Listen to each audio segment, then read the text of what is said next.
Hello friends, আমি দেবজ্যোতি। তো আজকে আমরা বাংলাদেশে ঘটে যাওয়া একটি নারকীয় ঘটনা নিয়ে কথা বলবো। আমি আমার মতো করে আমার প্রতিবাদটা রাখবো এবং এই জাতীয় ভিডিওর ক্ষেত্রে আমি যেটা প্রথমেই বলে দিই, এই ভিডিওটা কিন্তু কোনোভাবেই মনিটাইজড নয় এবং আমার সাবস্ক্রাইবার বেস বা আমার ভিডিও যারা দেখেন সেই পরিসরের বাইরে গিয়ে এই ভিডিওটা যদি কারোর কাছে পৌঁছায়, এই ভিডিওটা দেখে আমাকে দয়া করে সাবস্ক্রাইব করবেন না। আমার কন্টেন্ট হচ্ছে, আমি মুভি রিভিউ করি, মাঝে মাঝে ক্রিকেট নিয়ে ভিডিও বানাই, সেগুলো আমার কন্টেন্ট, কারোর যন্ত্রণা আমার কন্টেন্ট নয়।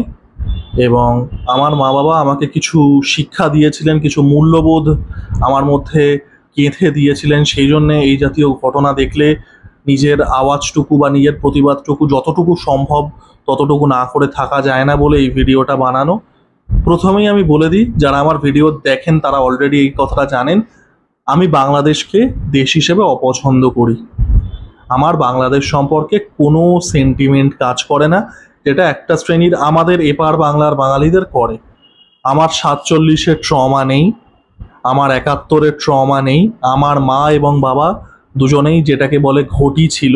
তো আমাদের ওপারে এক দেশ ছিল, পুকুর ভর্তি মাছ ছিল, বাগান ভর্তি আমজাম কাঁঠাল ছিল, এই জাতীয় পাতি সেন্টিমেন্ট আমার নেই। আমার বাবা ঘটি, মাও ঘটি। বাবা অ্যাকচুয়ালি ঘটিও না, আমি যদি সেই রকম পেছনে যাই, মানে যে গ্রেট গ্রেট গ্রেট গ্র্যান্ডফাদারে যাই, আমরা এসেছিলাম, মানে বাবার পক্ষ থেকে আমরা এসেছিলাম উড়িষ্যা থেকে। রাজামৌলি 2015 সালে প্যান ইন্ডিয়া গেছে, আমি তো 1996 থেকে প্যান ইন্ডিয়া। তো যাই হোক, এই বাংলাদেশের ঘটনাটায় আসি। একটি বাচ্চা মেয়ের ওপরে একটি অমানবিক অত্যাচার করা হয়েছে। বাচ্চা মেয়েটির নাম হচ্ছে আসিয়া।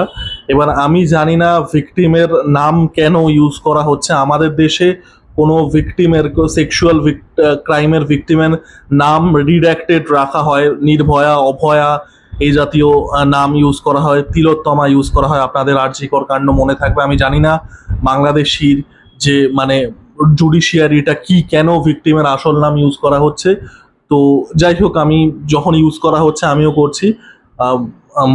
বাচ্চাটির নাম আসিয়া আক্তার এবং তাকে অত্যন্ত নৃশংসভাবে তাকে কিন্তু সেক্সুয়ালি অ্যাসল্ট করা হয়েছে। এবং বাচ্চা মেয়েটি খুবই কম বয়স, 7-8 বছর বয়সে বাচ্চা মেয়েটি মৃত্যুর সাথে পাঞ্জা লড়ছে। এবং আমি কিছুটা, মানে তার সাথে যেটা হয়েছে সেই কিছুটা বর্ণনা করলাম। জিনিসটা এতটা নারকীয় এবং এতটা ভয়াবহ, মানে আমি পুরোটা কমপ্লিটও করতে পারিনি। আমি প্রথমেই চাইবো যে এই বাচ্চা মেয়েটি আমাদের প্রত্যেকেরই বোনের বয়সী, সেই মেয়েটি সেরে উঠুক। মৃত্যুর সাথে পাঞ্জা লড়ছে বাচ্চা মেয়েটি। এবং এই ঘটনাটি না, এটা একটা অত্যন্ত নারকীয় পৈশাচিক ঘটনা, বাট বিশ্বাস করুন এই ঘটনাটা কোনো বিচ্ছিন্ন ঘটনা নয়। আরজি করার সময় সৌরভ গাঙ্গুলি বলেছিল না, এটা কোট আনকোট একটা বিচ্ছিন্ন ঘটনা। পৃথিবীতে বিশ্বাস করুন কোনো ঘটনা বিচ্ছিন্ন হয় না। আজকে আমি এই ভিডিওটা বানাচ্ছি আমার মা বাবার দেওয়া শিক্ষার জন্য, এবং আমার যে শিক্ষা আছে, আমার যে মূল্যবোধ আছে, শিক্ষা মানে আমি বিএএম এর কথা বলছি না, শিক্ষা অ্যাজ ইন প্রিন্সিপাল, সেটার থেকে আমি এই ভিডিওটা তৈরি করছি। আর একটা শ্রেণী, তারা এনক্যাশ করার জন্য ভিডিও বানাবে, তাদেরও সেটাও বিচ্ছিন্ন নয়, তাদের পেট চালাতে হবে, জীবনে অন্য কিছু করার অকাত নেই বলে বানাচ্ছে। জীবনে অন্য কিছু ঘটনা, মানে জীবনে কোনো কিছুই না বিচ্ছিন্ন নয়। আজকে বাংলাদেশের এই যে কন্ডিশন, এটা একটা জাতিগত decay.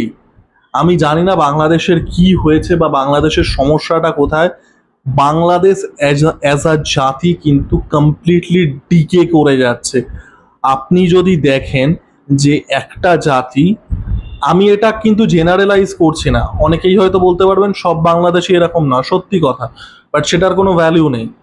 Bangladesh as a nation যে জায়গাটায় এসেছে সেটা কিন্তু একটা জাতিগত ডিকে। তার পেছনে রিলিজিয়াস ফান্ডামেন্টালিজম আছে, তার পেছনে পলিটিক্যাল ব্রেন ওয়াশিং আছে, তার পেছনে হাজার একটা কারণ আছে। আমি এখানে ডিটেকটিভের মতো কারণ খুঁজতে বসিনি, সেটা আমার কাজও নয়। আমি আপনাদেরকে রেজাল্টটা বলছি যে আজকে এই বাচ্চা মেয়েটির ওপরে যে নৃশংস অত্যাচারটি হয়েছে সেটা কিন্তু কোনো বিচ্ছিন্ন ঘটনা নয়। এবং এই ঘটনা বাংলাদেশে আমরা সবসময় তো হতে দেখছি, কারণ বাংলাদেশে যে পরিমাণে ভায়োলেন্স বেড়ে গেছে এগেনস্ট ওমেন, এই রকম ঘটনা আমরা আনফর্চুনেটলি যতটা মানে পৈশাচিকই হোক বারবার করেই দেখতে থাকবো।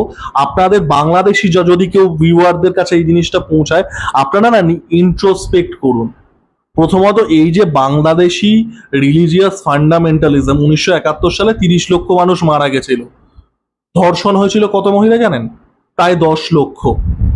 এবং এটা বারবার হয়ে এসেছে। পৃথিবীর ইতিহাস আপনারা তুলে নিন, যখন সোসাইটাল ডিকে ঘটে, যখন একটা সোসাইটি ভেঙে পড়ে, the first victims are women. এটা ইউনিভার্সাল ট্রুথ। এটা আপনারা বাংলাদেশের ইতিহাসে দেখতে পারেন। বাংলাদেশে যখন মাইনরিটির উপরে অত্যাচার করা হয়েছে, আমরা গত বছরই দেখতে পেয়েছিলাম হিন্দু, বুদ্ধিস্ট, খ্রিস্টান এদের উপরে অ্যাটাক করা হচ্ছিল, তাদের মহিলাদের উপরে অ্যাটাক করা হচ্ছিল। যখন সোসাইটিতে ডিকে ঘটে, মহিলারা সবার প্রথমে ভিকটিম হন। এটা আমাদের দেশে প্রযোজ্য, এটা বাংলাদেশে প্রযোজ্য, এটা পৃথিবীর ইতিহাসের প্রত্যেকটা জায়গায় প্রযোজ্য।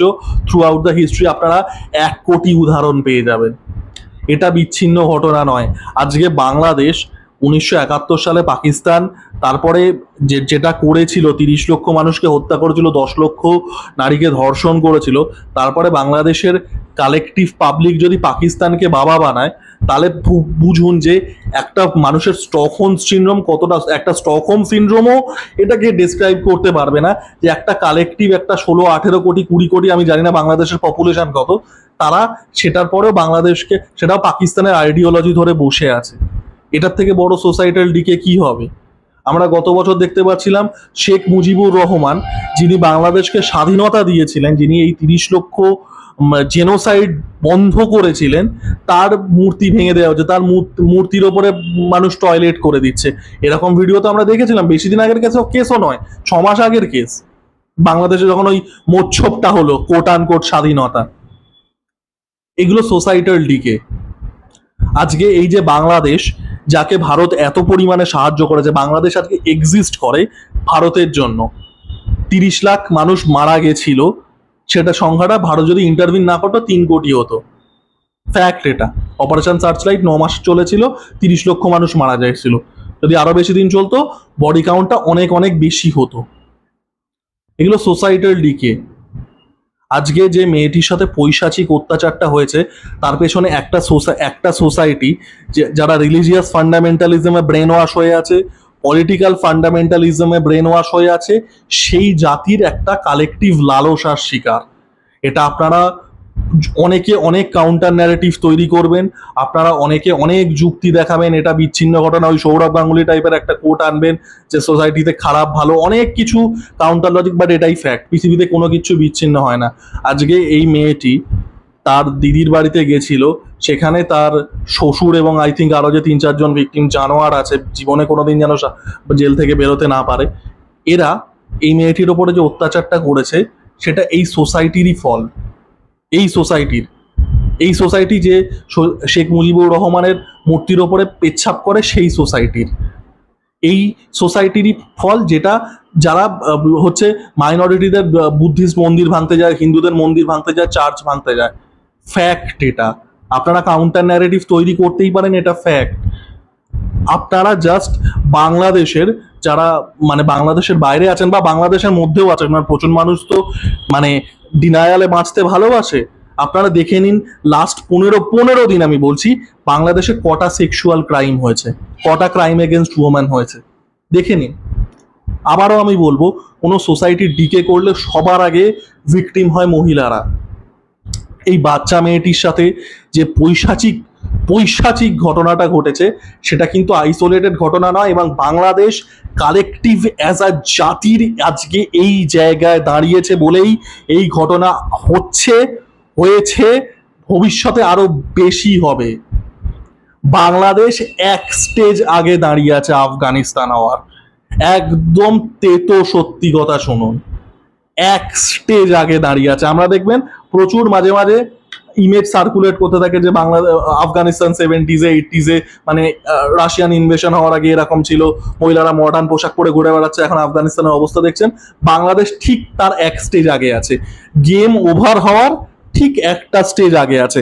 ছোটবেলায় আমরা 8-বিট গেম খেলতাম, মনে আছে? কন্ট্রা, মারিও, 3টে করে লাইফ পাওয়া যেত। বাংলাদেশে 2টো লাইফ চলে গেছে, এটা লাস্ট লাইফ। এখনো যদি Bangladesh collectively as a society নিজেদের ফান্ডামেন্টালিজম গুলো দূর না করে, এই পলিটিক্যাল ব্রেন ওয়াশিং গুলো থেকে দূর না করে, এই রকম মর্মান্তিক ঘটনা বারবার হবে। এবং আমি আবারও বলবো কথাটা, যে একটা সোসাইটি ভেঙে পড়লে তার মেন ভিকটিম হয় মহিলারা। এই কথাটা আমি কিন্তু ব্রোকেন রেকর্ডের মতো বলে যাব। আজকে যে মেয়েটির সাথে, আজকে এই 7-8 বছরের মেয়েটির সাথে যে পৈশাচিক অত্যাচারটা হয়েছে, সেটা এই সোসাইটির ফল। মেয়েটি মৃত্যুর সাথে পাঞ্জা লড়ছে, তার 4জন ভিকটিম, তারা শাস্তি পাবে কিনা সন্দেহ আছে। এবং এই ভিকটিমের হয়ে কথা বলারও প্রচুর লোক আছে। আপনারা বাংলাদেশি জাস্ট কিছু ইয়ে কমেন্ট সেকশন চেক করুন, দেখুন একটা সোসাইটি কতটা নিচে নেমে গেছে। Bangladesh as a country dead হওয়ার ঠিক এক স্টেজ আগে আছে। যদি কোনো বাংলাদেশি মানুষের কাছে এই ভিডিওটা পৌঁছায়, দয়া করে না একটু ভাববেন।